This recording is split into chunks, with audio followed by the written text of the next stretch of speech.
go. We'll take 5 deep breaths. Really, really big 5 deep breaths. Deva, Priya, what? You said you were. The fifth biggest breath of your life, inflating your belly, inflating your chest. Hold the breath and let go slowly. Now take the fourth biggest breath of your life, the biggest, the longest, and the most powerful breath. Deep breath. And this time, saying ha will release the breath. Ha. And the third longest breath, but this time we'll inhale slowly, but inflate fully. Breathe in,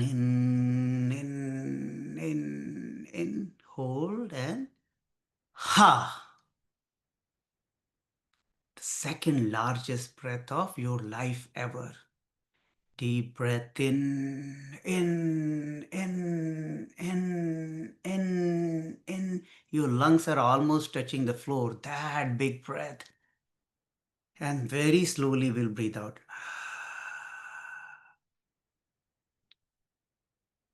And the last deep breath in, as per your wish. Deep breath in and gently let go. Keep sitting with your eyes closed. In Yoga Vasistha session, we do a little active meditation. It is not the meditation where we go la la land. It is a little contemplative meditation, which may be pertaining to what we will go through that day. So keep your eyes closed. There is nothing interesting. Just keep your eyes closed. Okay. And what we are going to do is we are going to live the whole human life of 100, years in next 5, 6 minutes. We'll go over the key experiences of the life. Eyes are closed. And let's take our memory to our childhood when we were very little, tiny, mining, 6 month old, and then a little older, somewhere 5 years to 7 year old child. And bring some of those things which were so prominent for a little child: carelessness, carefreeness, all the joy, jumping here and there. Just connect with that memory, that space of your freedom. And at the same time, let's remember what else was happening when we were small. We wanted to buy a toy and we asked our mom or dad and they didn't give it. Or some toy was lost or something got broken. How heartbreaking it was. Like, remember your best toy, somebody snatched or got lost or broken. How painful was that? So just become aware of the childhood phenomena. One side, it was lot of freedom, joy, but other side, lot of pain, helplessness. You cannot do anything until your parents feed you. You cannot eat. You want to buy something, you cannot buy. You want to go somewhere, you cannot go. You were at the mercy of your parents. And let's grow up a little bit more. You are in the youth, adolescent, and your youth. Again, lot of friends are there, lot of energy is there. But what is happening at the same time is attention is on others. A lot of attention is about what other people think about me, the peer pressure, and in predominantly we get attracted to some people, very likely people from the opposite gender, and that attraction can become burning. You want to express, your feelings but you cannot express, or even if you express all the time you are thinking about someone. One side you are free, but other side there is so much of burning. Let's move a little further. Now, if you are young, just assume that you have grown 40, 50 years old. Now just see that the body is saying thank you, thank you. There are aches and pains. There are glasses. All of a sudden, the body starts giving pain. The same body which we use so much for our enjoyment, whether it was relationship, whether it was activities, hiking and trekking. But just see, or you imagine, if you're not of that age, how body is reacting now. And just become aware of the phenomena of the time. In no time, without our knowing, 30, 40, 50, 70 years have passed in a blink of the eye. Remaining 20, 30, 40 years will also pass in a blink of eye. Isn't it? Time is so magical. It's a very interesting phenomena. We cannot preserve it, we cannot save it, we cannot slow it down. It's just going like a magic. All the scenes are changing like a magic. So just become aware of childhood, the youth, the middle age, and the old age, and the inevitable reality that one day we all will kick the bucket. This beautiful body who takes all these Shankara products and Laurel, all those products will get decomposed or get cremated, right? That is the end game. Nobody can escape from that reality. Let's take attention of a few other phenomena of human life. Money, it gives so much of joy. It can bring safety, security, and convenience. But just see what happens when we are chasing the money. You're running for one promotion, new job change, bigger house, better house. When it is not there, there is so much of hankering. And when it is there, it's always worried somebody can scam, somebody can take it away. We can lose in stock market, lose the job. Just see how much is the freedom money is bringing. And let's understand another phenomena, very, very important phenomena, relations. How unrelated people came in our life. You got married to someone, 5 years back you didn't even know them. Maybe 2 years back you didn't know them. Or your siblings married someone, you didn't know them. All of a sudden, unrelated people came together and they became part of your life. And many of them will stay for some time, and then that stay can be peaceful, that stay can be miserable, depends on so many things. But very unrelated things. You got a, when you were a kid, you got a baby sister, baby brother. You never planned, you never approved, but unrelated people just came into the life with their own set of experiences. And just see like the amount of desires we had so far in our life. Every desire promised so much of happiness. Ice cream gave the happiness, and then you realize 600 calories. Immediately, that turns into something different. You bought a car, fantastic car. Next month, the car installment, or your neighbor got a bigger, better, the upgraded version. Just see what happened. All those infinite number of desires. Some brought momentary joy and some brought burning. Fulfilled desires left empty, unfulfilled desires gave so much of burning.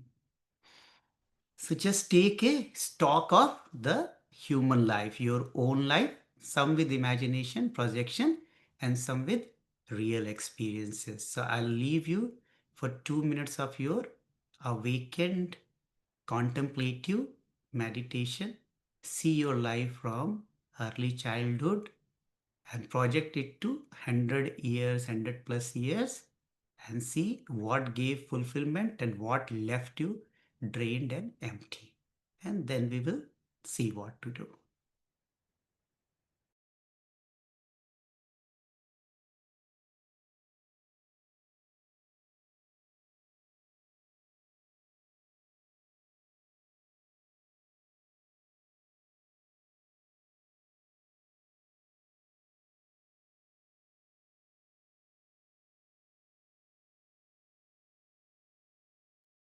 Stay alert, stay mindful. Very important. Knowing about your own life and its own phenomena.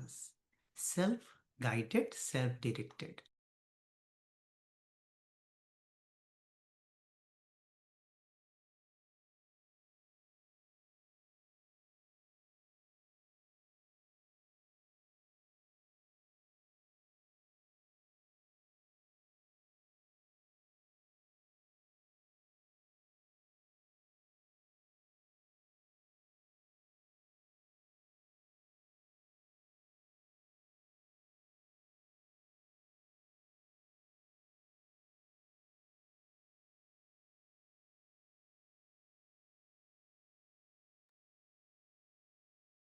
Also, take the attention about how much freedom you have at any area of your life, how much bondage you feel or restrictions you feel.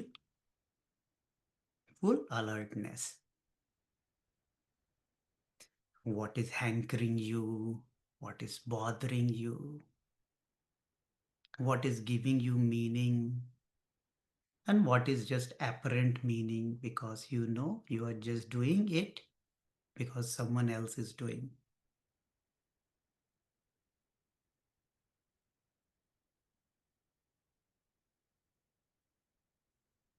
And ask one question.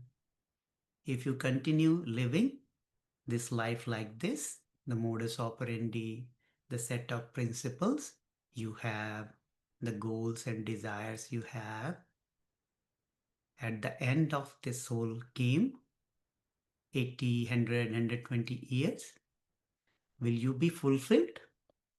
Will you be feeling complete, liberated, or you will have any regrets or you would like to live life differently? So ask that question.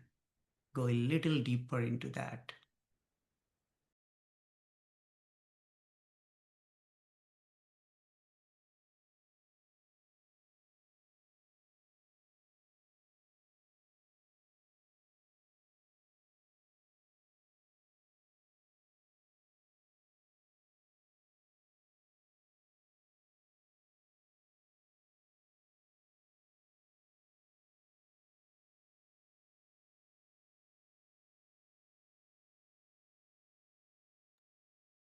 And take a deep breath in and slowly let go. Another deep breath in and gently let go. And taking your own time, slowly and gradually, whenever you feel complete, you may open your eyes.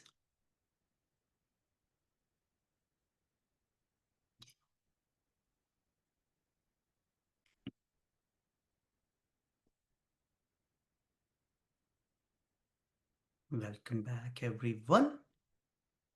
And if possible, if you switch on your cameras, I will have the pleasure of seeing your bright faces. If possible, if you are driving, please exit the session and keep driving. Be safe. Otherwise, if possible.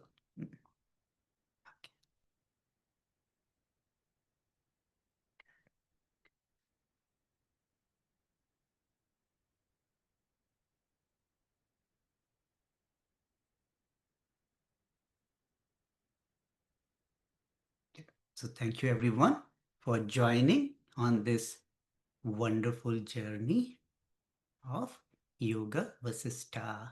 A little bit of introduction, a little bit about how we can continue setting up some expectations also, because we all come with certain expectations, and it is almost impossible that all expectations can be met, but we'll see what can happen, right?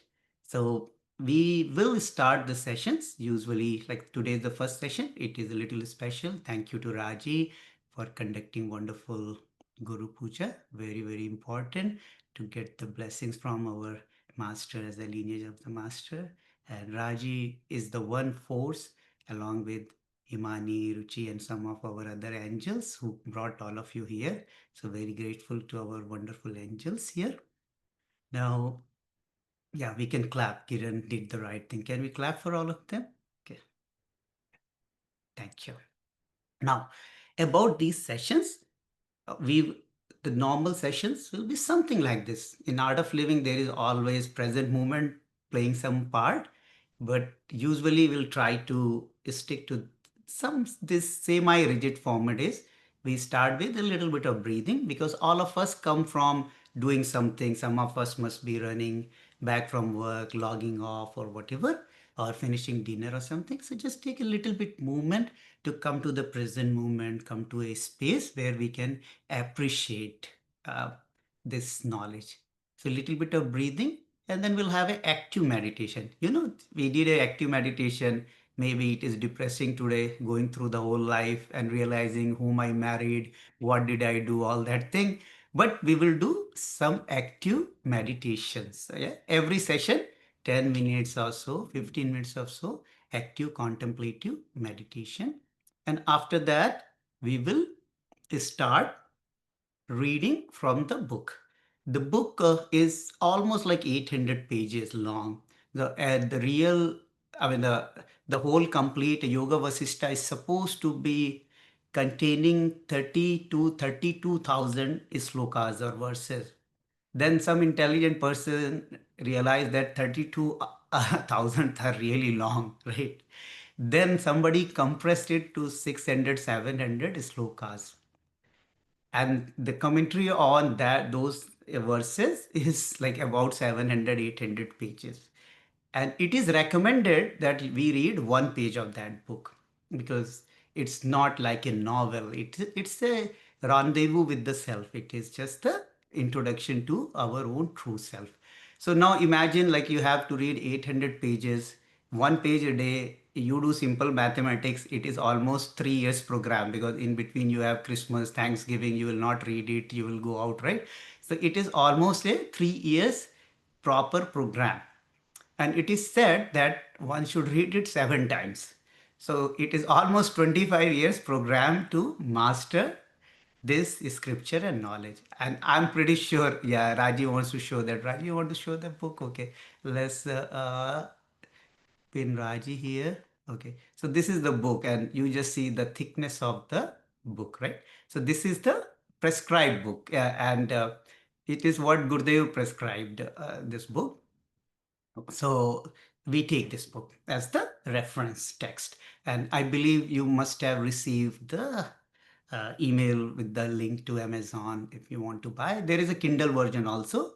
I will use the Kindle version so that we share and we read together. Okay. So coming back, just to set the expectation correctly, that in reality, even the abridged version, the concise version, requires several years of study.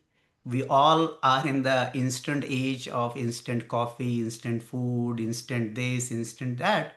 So I think we'll try what we can do in 11 sessions. And if if we tell that 11 sessions, let's sit for 2 hours, half of you will run away asking, give my $1 or $50 back. So we are intelligent. We just said 1 hour. So we will keep commitment 1 hour. After that, it is up to you. If you are enjoying the session, you are finding it is useful, you can stay back. Otherwise, if you have other things, you can leave and you will get the recording. So we start with breathing, little bit of couple of minutes breathing. We go to a contemplative meditation, which we don't know, like what will come that day. We'll figure it out. Then we read a little bit of the book, and I have read the book, so I skipped some portion, but there is a method to the madness. But we read a little bit of that. Then what we do is we contemplate with our eyes closed for 5 minutes, 7 minutes, whatever like rang bell to us, whatever point hit home. And then, since the group is really big, we will do a little breakout where four or five of us are together.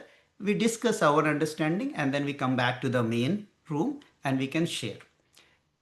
In whatever way we compress this, I think the 90 minutes is the most compressed version, but we promised 60 minutes. So after 60 minutes, it is up to you that you want to stay back or not. That is what seems, I think, fair, right?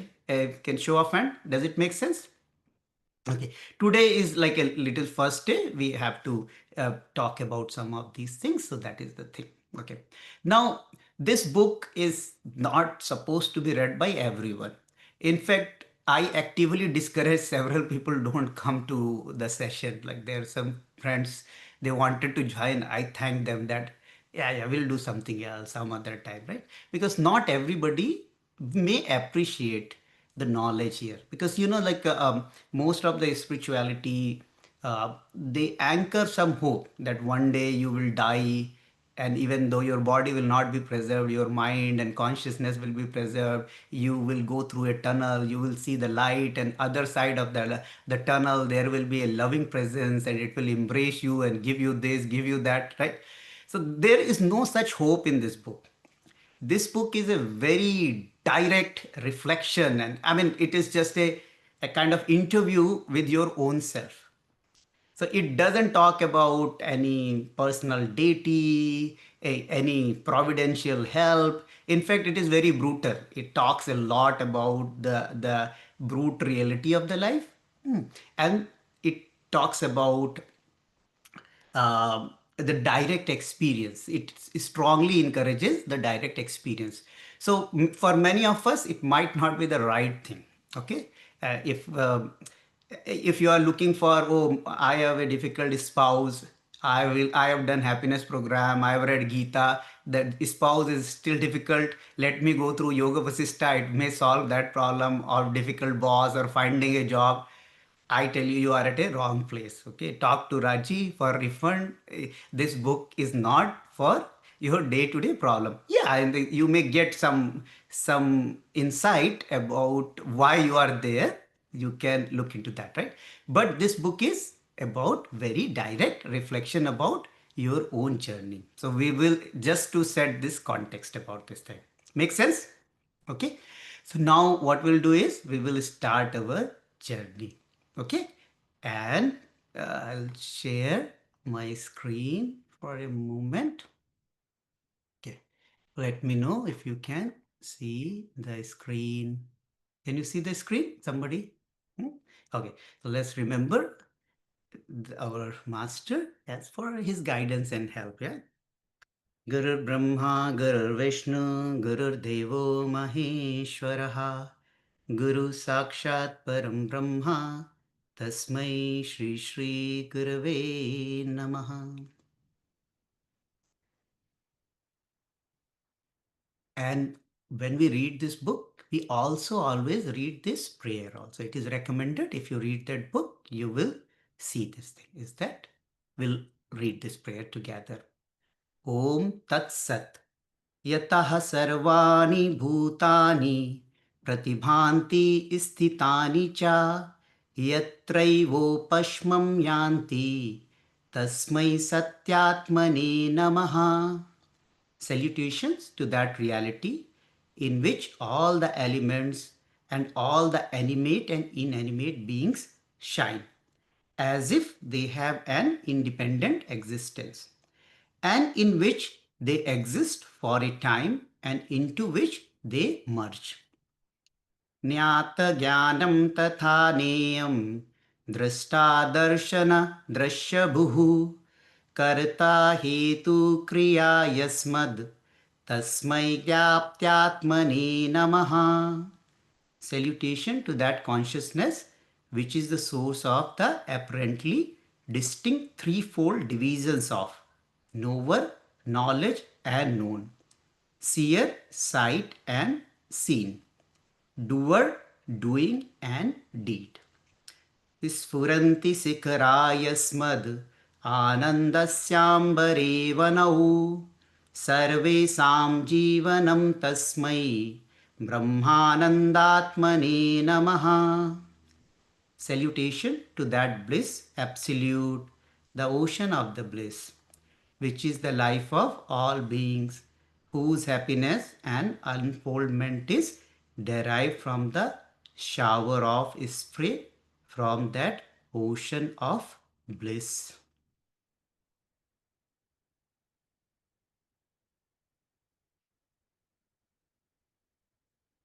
Okay,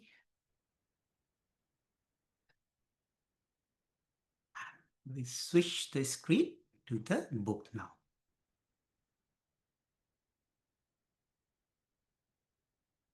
Let me know if you can see that, right? Just raise the thumbs up. Good. So just the introduction, what this scripture promises.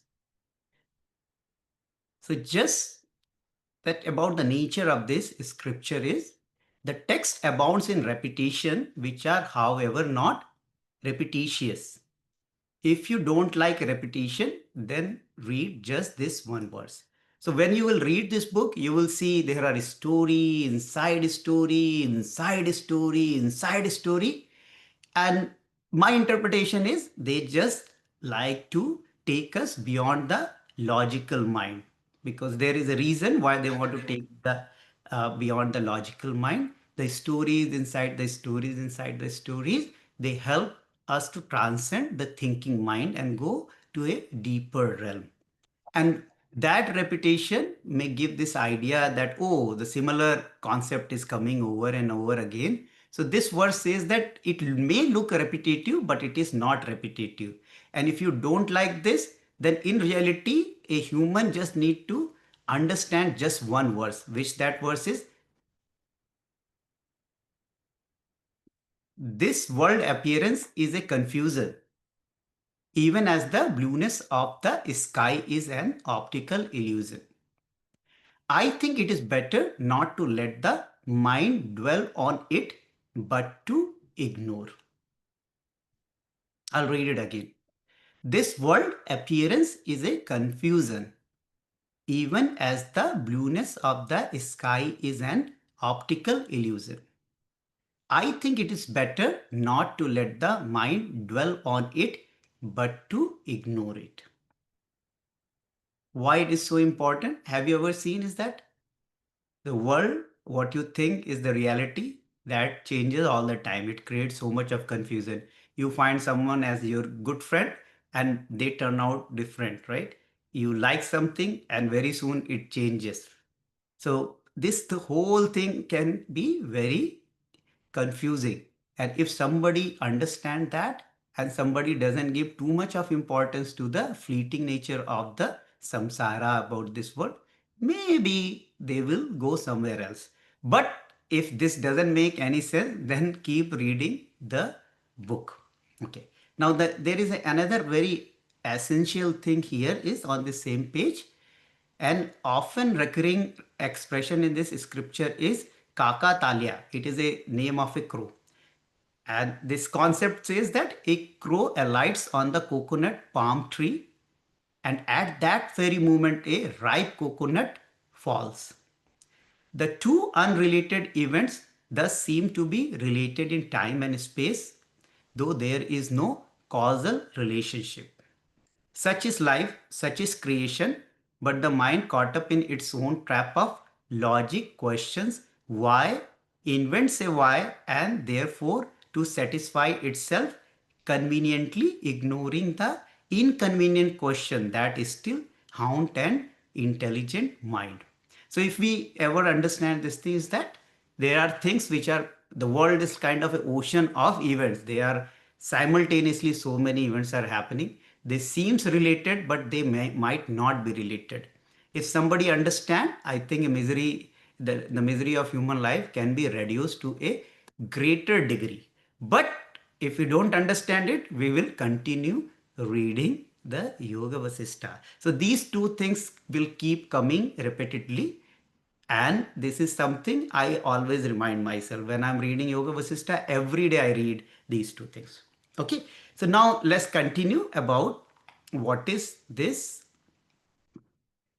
Yoga Vasistha scripture is all about. So this is the part of the first story, and this is the man's or woman's eternal quest. Okay, those days when they wrote it, not much diversity and equality was honored. So a lot is about he, and male characters. But now we understand, right, that it's about the human quest. So Tikshana, the sage, asks Sage Agastya, O sage, kindly enlighten me on this problem of liberation. Which one of the two is conducive to liberation? Work or knowledge? Don't we also have the same thing? Is that shall I do my karma? Shall I do my job? Shall I do the seva? Or shall I read the scripture? Shall I do my kriya? Shall I attend Sanyam? Shall I do my meditation? So this is age-old problem. Is that what is conducive to liberation, work or knowledge? One line answer comes. Agastya replied, Verily, birds are able to fly with their two wings. Even so, both work and knowledge together lead to the supreme goal of liberation. Not indeed work alone, nor indeed knowledge alone can lead to liberation. But both of them together form means to liberation.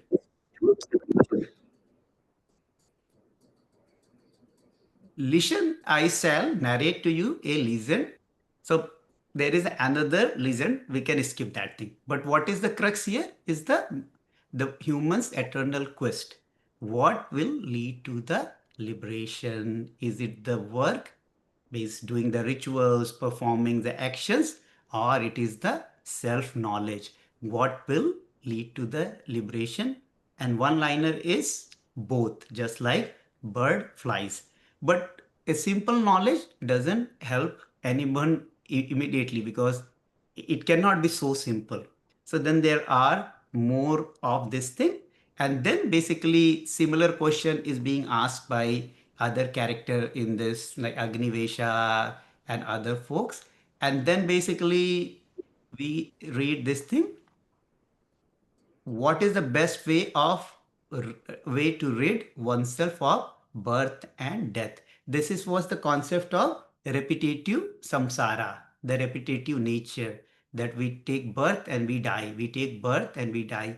But let's not go into that ethereal realm of birth and death. Just see in our daily life, isn't it? It is the same. Yesterday was the same. Today is the same. You see, we wake up, we have our breakfast, we fought with someone, we got irritated with something, we got the list, met same set of people, similar kind of feelings, emotions.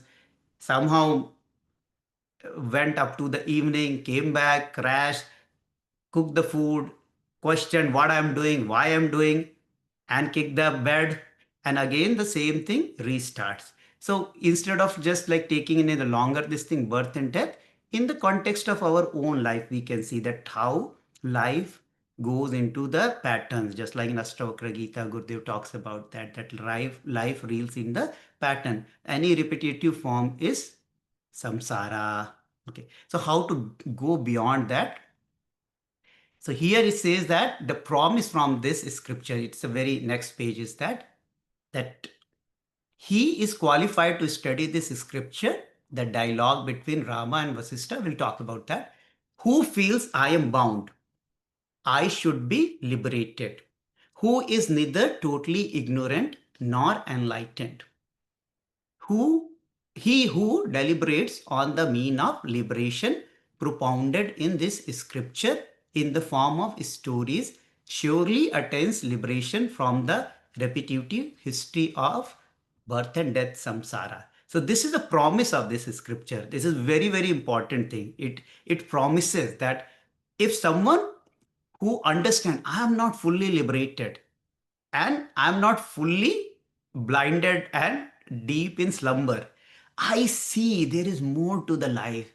There is more to the life and there is more life, as Gurudev says in one of the part 2 tape video. And I see that, oh, I have joy, but there is so much of misery. I have freedom, but I feel bound all the time. That is the person who is eligible to read it. If someone is liberated, they don't need it. Someone who is in totally in slumber, they must be partying right now. They're waiting for Friday evening to go somewhere, right? So you are the right set of people. All of us are the right set of the people. But most important thing is surely it will lead you there if we sincerely read it. Now, again, the same thing comes as the in the highlighted about why this birth and death, and I mean, somewhere somebody need to find that it is not good enough. Whether it was Arjuna in first chapter of Gita, the Arjun Vishad Yoga, that okay, despondency of Arjun, or Janaka in Ashtavakra Gita is that how the knowledge can be found, how I can be liberated, or Rama in this particular quest, who represents us only. Like Gurudev says that Ra means radiance, Ma means inside me. So Rama and Vasistha, like Rama also had the same question, how I can be liberated, how can I get out of this repetitive nature of the life. And the dialogue between Rama and Vasistha is a Yoga Vasistha. So here, this is a story how we go there. I will skip that. You guys can read it on your this thing. And just to illustrate that, again it comes. This world appearance is confusion, even as the blueness of sky is optical illusion. I think it is better not to let the mind dwell on it, but to ignore it. Neither freedom from sorrow nor realization of one's nature is possible as long as the conviction doesn't arise in one that the world appearance is unreal.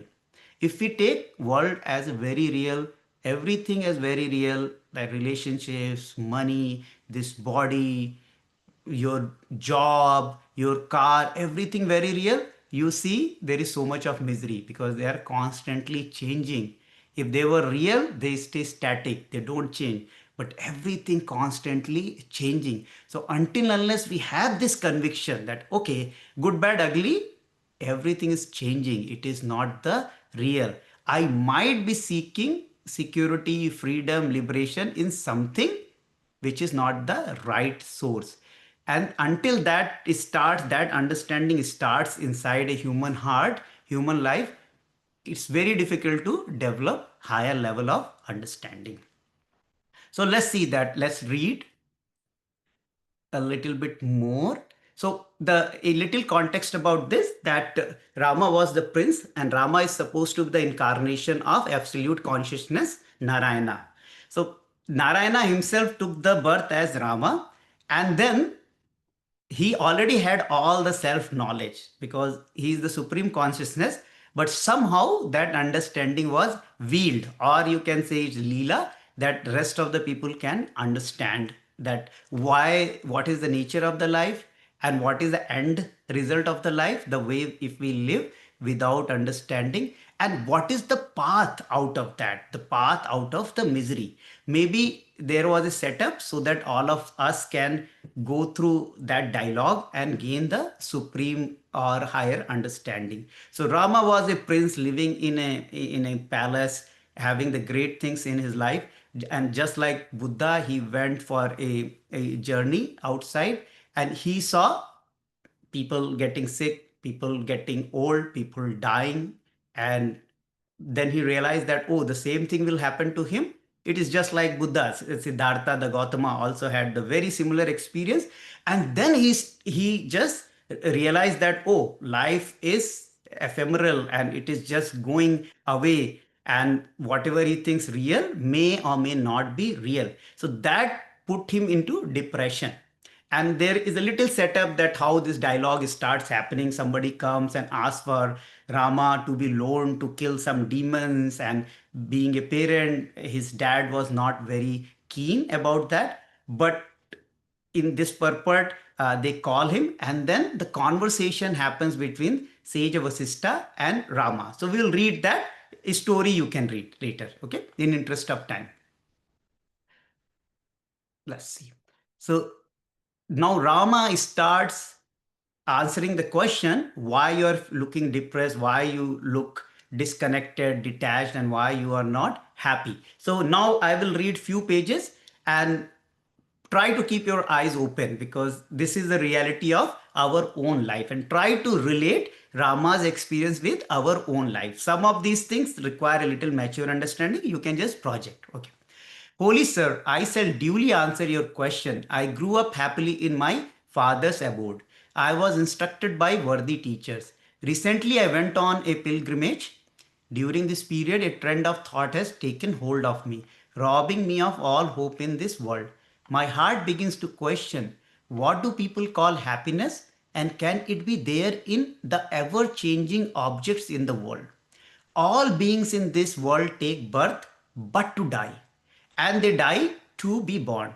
Anybody has any confusion that we are not going to die? It seems like our story, right?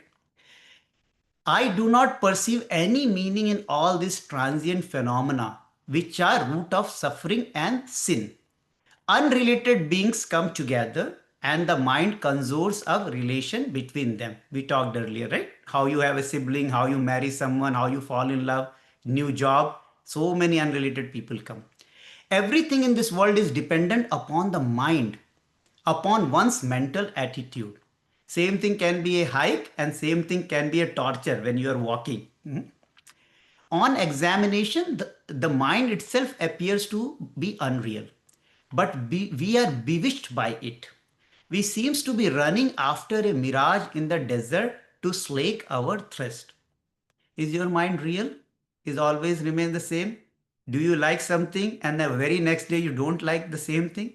You like the same person, very next day you might want to do something not very nice with that person, right?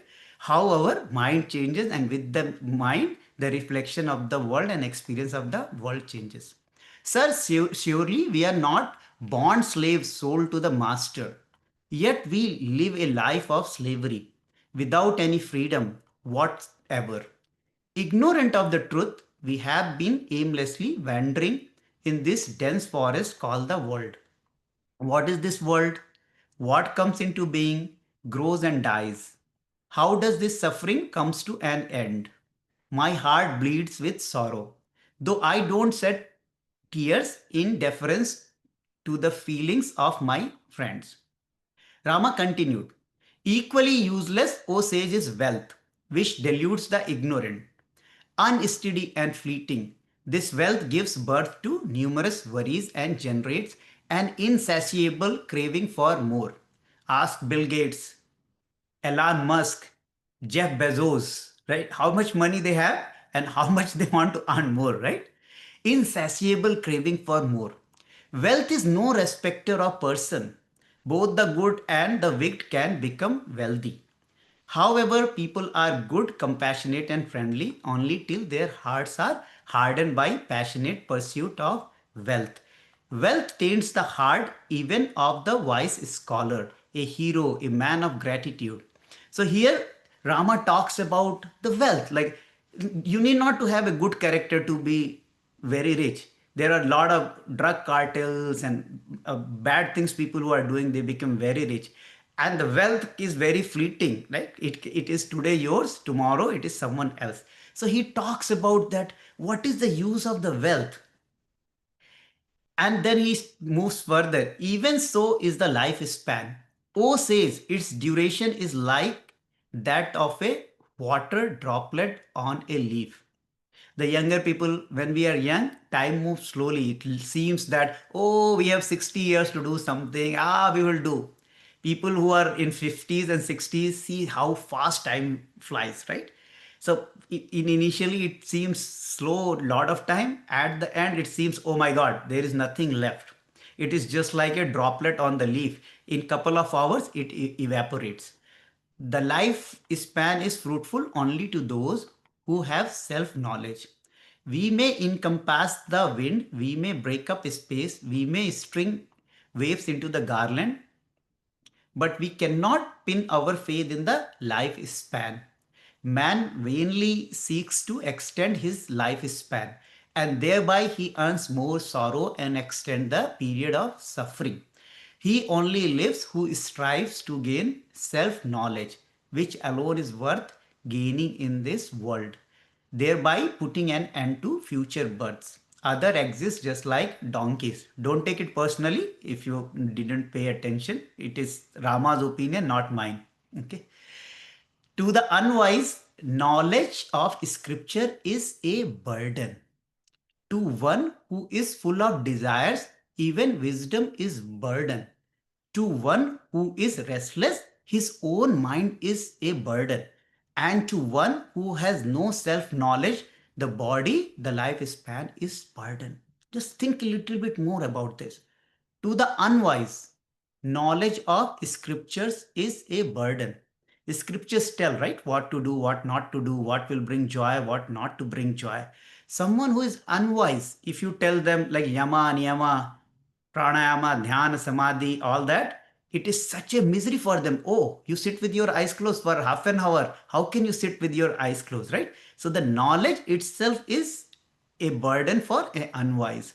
If somebody has full of desire, again wisdom become burden because you cannot do it, you cannot drink, you cannot smoke, right? You cannot have lustful thoughts, all that thing. If somebody says someone with lot of desire, that wisdom becomes burden. And someone who is restless, his own mind is a burden. And to one who has no self knowledge, the lifespan is burden because life goes through ups and downs and so much misery comes. The rat of time gnaws at the lifespan without respite. So I'll just read the highlighted sections, right? You see that how time is eating all of us? Any idea? We say we kill the time, don't kill the time. It is reverse. Time kills us all the time, right? It is slowly, slowly eating our lifespan. All suffering surely revolve around egotism. Now, after the time, Rama is complaining or sharing his observation about ego. Are we aware about our ego? This sense of I? How many times we got into trouble because the idea of I pushed it into fighting, disagreements, and it didn't make any sense. Whether I will be happy or unhappy, let me deal with this first because right? And just remember that someday you are able to manage your eye. It's okay. Even if that person is wrong, I don't want to get into that. It's just all right. And you escaped all the misery. So just a little reflection that how sufferings surely revolves about this egotism. This is I who suffers. Egotism eclipses self-control, destroys virtue and dissipates equanimity, giving up the egotistic notion that I am Rama and giving up all desires. I wish to rest in the self. Have you ever had this idea? Let it be. I don't want to participate in this drama, right? Have you ever seen this thing? It could be at work, it could be relationship. That is where that glimpse, that let me tame my egotism. I don't want to get into this melodrama. That is what? If I give up all the time, I don't want to get caught up into the ego. There is rest. Otherwise, there is no rest. Then let's see that the further. Bereft of the grace earned through the service of holy men, the impure mind stuff remains restless as the wind. Have you ever observed your mind? What is restlessness in the mind? Have you ever got restless that, oh, you did meditation, the bliss of meditation made you restless, or doing service made you restless? The impure thoughts, impure feelings, impure emotions are the source of restlessness in our mind. Makes mind restless as the wind. Unmindful of the possibility of reaping great suffering in hell, the mind seeks pleasure here. But even that it doesn't get, like the lion in a cage. The mind is ever restless, having lost its freedom, yet not happy with its present state. How many merry-go-round our mind has given to us? Do this, don't do this, go to Hawaii, get into this, get into that. Did anything brought a everlasting joy or happiness? Something to reflect upon. Okay. So there is little bit more. I'll request you read on your own, but let's continue further. Now it's about the desires and craving, that how craving drive us, the human life, crazy. Nor can this craving be ever appeased. Have you seen that any craving for sugar? I had a very intense desire of eating sweet things. I eat, after 2 hours, I will again feel the same craving, right? And thanks to Gurudev, he took it away one day by his grace. But you see that these craving, can they ever be appeased? It could be any craving, craving for attention, craving for name, fame, worldly things, whatever. Just something to ponder. Even if I were to quaff nectar, the characteristic of this craving is that it has no direction. It drives me in one direction now, and the very next moment it takes me away into another direction, like a mad horse. It spreads in front of us a very wide net of son, friend, wife, and other relations. See the cravings, right? You might want to even do seva. After you do a lot of seva, you want to get out of from the sangha. You don't want to see those people, right? You teach lot of courses. After that, you don't want to teach the courses. Any craving can go in any direction. You want to like learn something more, read something more, and the next day you said you don't want to see the book, right? That is the nature of craving. It is insatiable. It has no direction. It can turn 180-degree different anytime. Okay, so let's see further. Though I am a hero, this craving makes me frightened coward. Okay, God, though I have eyes to see, it makes me blind. How we become like unintelligent? Just cravings. Like we know this is good for us, this is not good for us, but cravings, they just make us blind and make us take unskillful actions in the life. Though I am full of joy, it makes me miserable. Like look at the kids. Kids are the source of joy. They are called bundle of joy because that is our true nature. They have lesser craving, lesser desires. And as we grow, this craving and desires they take up, and then what happens? It makes me miserable. It is like a dreadful goblin. It is this dreadful goblin craving that is responsible for bondage and misfortune. It breaks the heart of man and create delusion in him.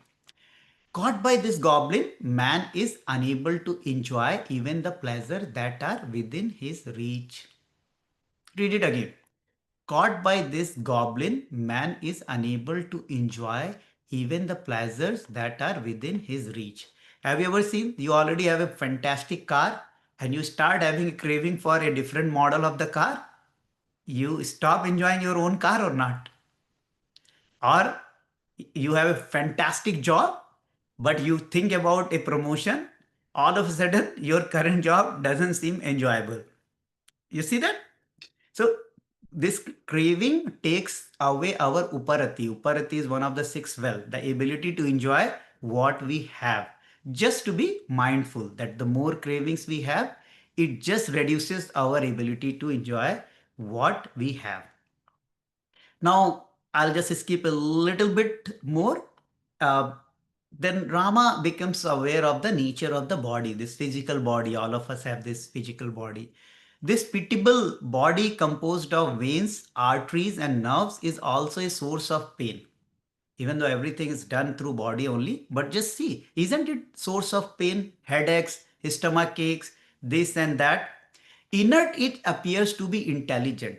One does not know if it is sentient or insentient, and it engenders only delusions.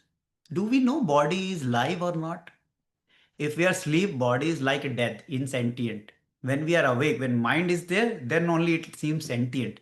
But it has its own craving, it has its own like drive, right? So that is what Rama is trying to share, is that inert, it appears to be intelligent. One does not know if it is sentient or insentient, and it engenders only delusion. Delighted with the little gratification and distressed by the least adversity. A gulab jamun, a Starbucks coffee, a very little thing can make us really happy. and disturbed by the least adversity, sitting in Vajrasan, doing three-stage pranayama, that itself can make us so unhappy. Are Baba, sitting 10 minutes in Vajrasan, right? This is the nature of the body. Very small thing can make it very happy, and very small thing can make it very unhappy. This body is indeed highly despicable. Just to become aware of the nature of our own body, how little things can make it swing in the pole opposites. Then it also talks about bodies, that this tree, which is the body, is born in the forest known as samsara, repetitive existence. The restless monkey plays on it. So monkey, they say monkey is inside the body, but Gurudev says the body is inside the mind. But you see that how restful is our monkey mind, all the time jumping from one thought to other thought. 95% of the thoughts which you had today, you had yesterday also, and day before yesterday also. So it is all the time the same worries, same thoughts. Okay. So the restless monkey mind plays on it. It is the abode of cricket worries. It is constantly eaten by insect of endless suffering. It shelters the venomous serpent of craving, and the wild crow of anger dwells on it.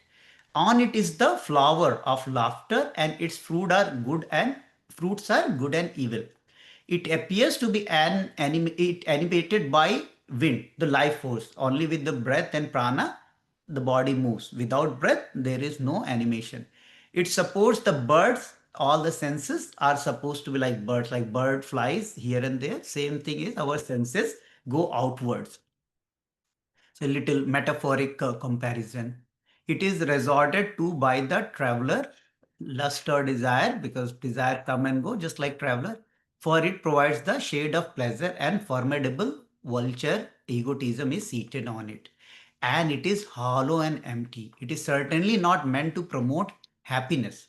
Whether it lives for long or falls in short time, it is still useless. It is composed of flesh and blood. It is subject to old age and death. I am not enamored of it. It is completely filled with impure substances and afflicted with ignorance. How can it fulfill my hopes? You know, this beautiful body, they say beauty is skin deep. If you just remove the skin, I don't think anybody will like anybody's body and our own body, right? It's all filled with various type of substances. None of us will like, right? But there is so much of attention on the body all the time. Just becoming aware, like keeping the body healthy is good, but just know the nature, that how other things also reside with this phenomena called body. I'll just move fast a little bit. Now, Rama contemplates about the various phases of the life. I'll just not read everything. He talks about the childhood, right? Everybody thinks children are so happy. But just see how helpless we are when some toy gets broken. You don't get to go with your dad. He drives away. You want something, you cannot do. How painful it was, right? The whole world of a child can be broken by loss of a little toy, and they swing between all this happiness and intense helplessness and pain. Then it talks about the Indian teachers. When the child goes to school, it receives punishment in the hand of teacher. This policy has been changed in United States. It is reverse. Teachers receive punishment from students. Okay. But remember our childhood, we used to get beaten, and all this adds to it unhappiness. So here Rama is just bringing the attention that many times people feel when they were children, they were happy, but that is not the reality. Yes, there were more happiness, but there was lot of bondage and lot of helplessness. Then he talks about youth. Okay. And in the youth, what is there is lot of energy, but what is the important aspect of the youth is, it is mostly lust, it is the passion, it is opposite gender, and how much burning that phase brings when people who are young, they don't have a partner, how much energy goes finding a partner, and finally you mature, you get a partner, you get married to that partner, and then you know what happens after that. So just being mindful about the second phase of the life when there is a youth, Then also there is burning, there is churning, there is challenge. Hmm. Then old age. So this is interesting that the body goes through childhood, youth, and finally old age. And it is basically, though the old man is unable to satisfy his desire physically, the desire themselves flourish and grow. Many old people, like, no, they are not satisfied. Like, they lived all the experiences in the life, whether it is seeing the world, having relationship, earning money, but there is no contentment. So he brings that attention. Even the old days is not automatic liberation and freedom. And perhaps the deity presiding over death sees the white roof head of the old man as a salt melon and rushes to take it. Okay. Once we start having gray hairs, I think it is a near, it's almost the time, right? It could be 5 year, 10 year, 20 years, 30 years. It's just bringing the attention to the inevitability of the death. Then he also talk about the enjoyment. All enjoyment in this world are delusions, like the lunatic enjoyment of the taste of fruits reflected in mirror. See, yesterday you had a great meal. Yesterday you had a great hike. Yesterday you had a great cinema. Today, can you enjoy that? It's finished. It is like a, your memory will be like a image in the mirror. There is no real completion, there is no fulfillment in any enjoyment. For momentary, it may give some joy, but there is no permanent gain. You cannot carry the contentment from a experience beyond the experience is finished. For some experience may finish in 10 minutes, some may finish in 3 hours, but that contentment cannot be carried forward. So that is like he's bringing the attention. There's so much of energy and time is spent chasing enjoyment, but the reality is it is like lunatic enjoyment of reflection of fruits in a mirror. Then very important thing about time. Time allows a glimpse of itself through partial manifestation as year and age and epoch, but the essential nature is hidden.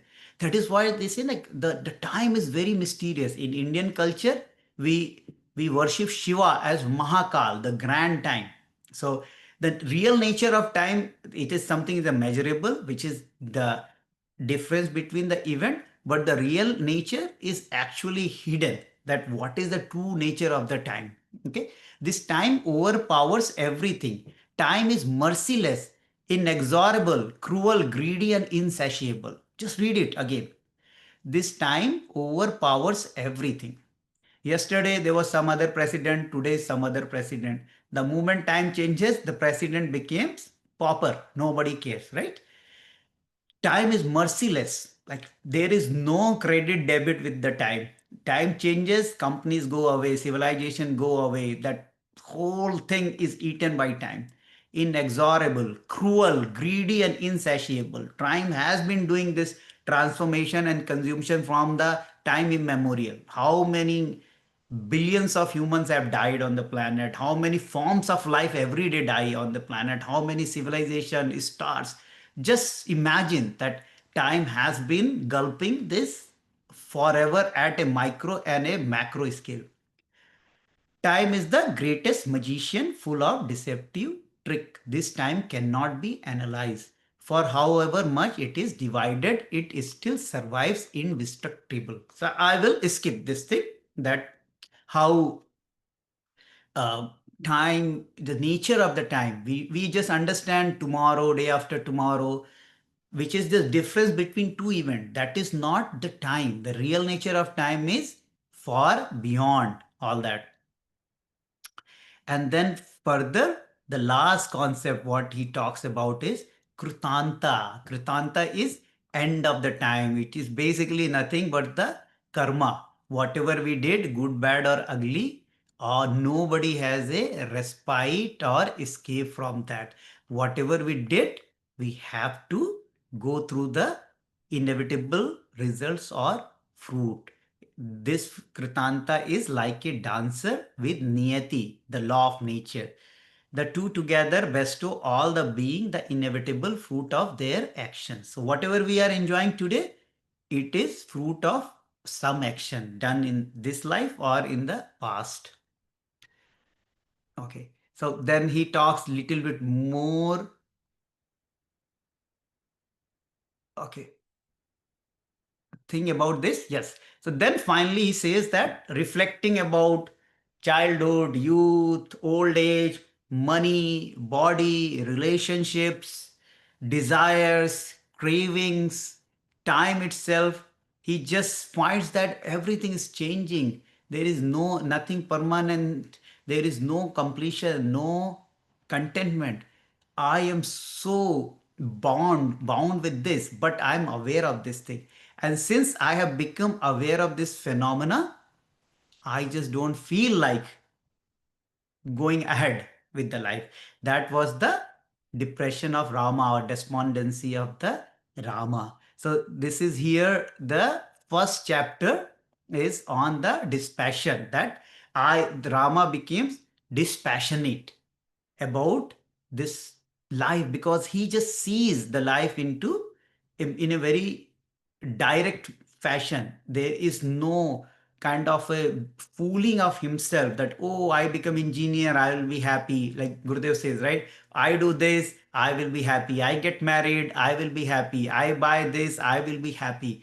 He just dissects the nature of the life and existence very directly, and then he says that I don't see a essence in this. So I'll request all of you to close your eyes for a few minutes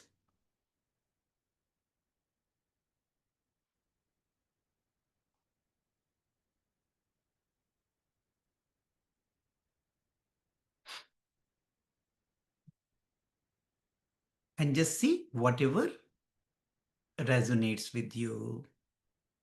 Nature about the body, nature of the relationships, nature of the people around you, nature of the joys, nature of the sorrows. And you might be in some phase of your life. All of us are in certain phase of life. Just extrapolate what will be the next phases and what is the likely outcome of those. So I'll leave you 2-3 minutes to go over your own journey as Rama, the radiance inside you. Just evaluate your own journey and then we'll open our eyes. Yeah? 3 minutes contemplation based on what we heard today.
Before you open your eyes, see, are you fully free? Are you fully bound? Do you have the similar quest that you know that there is a possibility of happiness, liberation, but it is still not there? And while we read all the depressing stuff, I want to bring the attention to the promise of this scripture that surely there is a path. And good thing is that all of us are walking that path. Take a deep breath in, slowly let go. Another deep breath in, gently let go. And taking your own time, slowly and gradually, whenever you feel complete, we may open our eyes.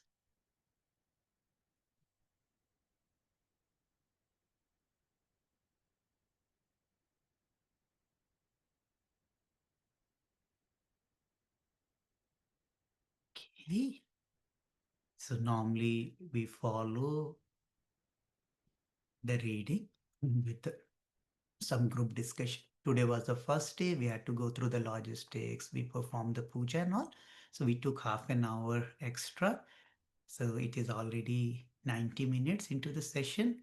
So I will let you guys go with one promise that you all will read 5 pages of this book every day until we meet next, right? So don't go to the next chapter. Don't go to the chapter 2. We just skim the chapter 1. And chapter 1 is the foundation of this knowledge. If we don't go through the chapter 1 fully, rest of the things will not make any sense, because then all that thing will be for someone else who has lived the chapter 1. Okay, so can I request all of you to read the chapter 1 fully? Few pages, it is recommended is 1 page, but in this jet age, I would request read couple of pages. If you finish before next Thursday, just reread chapter 1. Don't need to go to the chapter 2. But very, very important, this is the foundation of a Yoga Vasistha. And also I would like to say is that the remaining sessions, we don't need to finish the chapter, because this chapter, if we leave in between, doesn't make any sense, right? We need to live the whole life chapter in one session. So next session, it is easier to moderate. Like we just read 20 minutes, we read 30 minutes, right? This chapter's nature is we need to finish in one go. Okay. So with that, I thank all of you for today's session. You are free to leave. If you have any questions, I will stay here to answer. Okay. And in next session, we'll have a group discussion. In interest of time, I want you to respect the commitments. Yeah. Thank you, everyone. Yes, Sukanya. प्रभात जी जय गुरुदेव